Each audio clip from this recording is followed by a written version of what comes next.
Good morning guys. Senang ඔන්න උදේ පාන්දර අපිත් අලුත් වැඩ කරලා තියන්නේ යන්නේ. මේ ඇවිල්ලා මහා ඔය අම්පාරට යන මහා ඔය පාරේ 132 ලයින් එක දම්බරාව මඩවල පැත්තට යන ලයින් එක. මෙතන ටවර් එකක් තිබිලා ගිලම් බහලා ඒක ගලවලා මේ කණු දෙකට අපි දැන් ලයින් එක අරගෙන එහාට ලයින් එක ඕෆ් කරලා ඉන්නේ.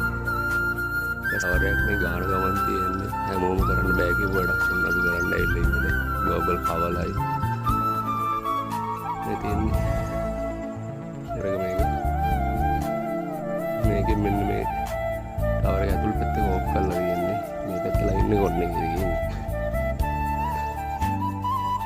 පැත්ත ලයින් එක ඔන්න එකේ තියෙන්නේ දැන් මේ ටවර් එක අපි මෙතන ගහලා ඉවරලා මෙතන තියෙන කේබල් ටික එහා පැත්තට ගන්නවා හැමෝම කරන්න බෑ කිය වැඩක් වුණා අපි කරන්න යන්නේ guys එහෙනම් ආයෙත් වීඩියෝ එකකින් හමු වෙමු goodbye